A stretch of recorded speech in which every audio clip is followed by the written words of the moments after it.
These are regulators here. Yeah. So just think of those as valves.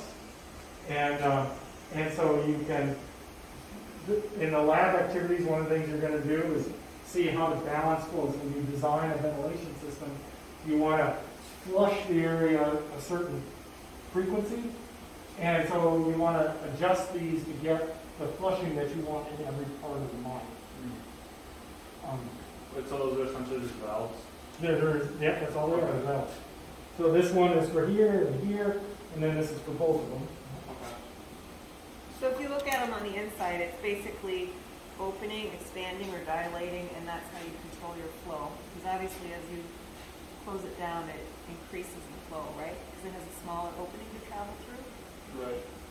Kinds of vents, I can't remember the terminology, you'll learn all about this. This one here is just like a vent you have here in the wall. And when you turn these, they open and close. So you let more air in and out of that. And you can measure the flow through these using this device that Katie's going to show you. You plug it in here. Right. And that measures the pressure drop. And it's using the same principle that we're going to use with that feeder tube. These ones we can't measure flow because it's just like a gap. We're just keeping that. We can take these all the way out and measure the flow with an anemometer. Yes. And so this measures that velocity just like on a weather station. And there are This can be underground, but just even if It you're also translates to other factors. Exactly. Okay. a lot of this, when the building was built, we would have equipped this with the ability to measure.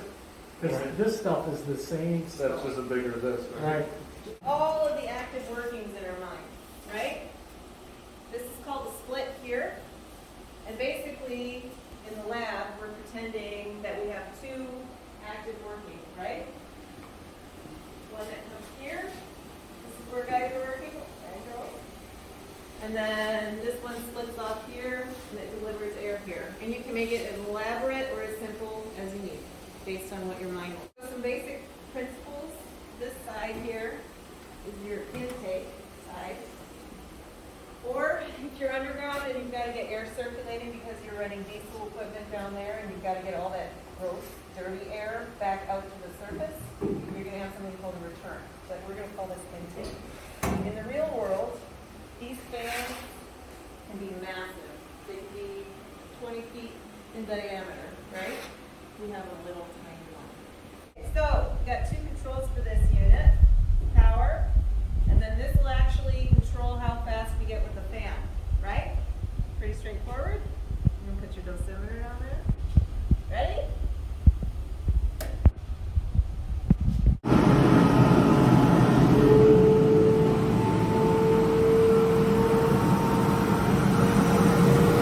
This is at 84.9 and that's at 93.6, right?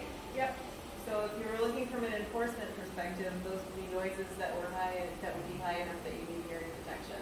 Okay. But that's over a shift weighted average of 8 hours. Hands off. It goes in here. And it measures the total head kinetic and potential that's hitting that opening.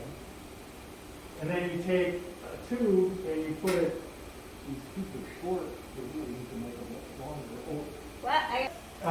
You hook them into this. This measures just the static pressure here, and that's measured in total. Then the difference that you measure here is just the velocity. And that's how you get the, and you'll learn about this in class. And that's how you use these to measure flow. Is pressure drops along lines. And one of the things you're learning in the class is how to do those calculations. And you'll do the calculations and then compare it to measurement.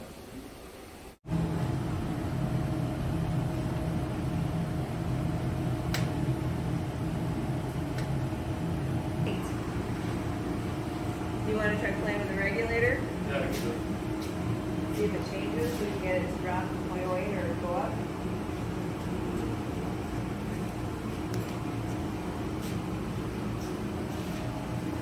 So one would be the most open. Let's see. What happens when you move one?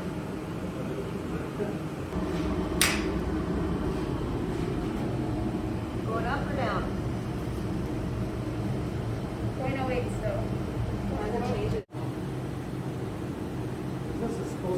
measure static pressure.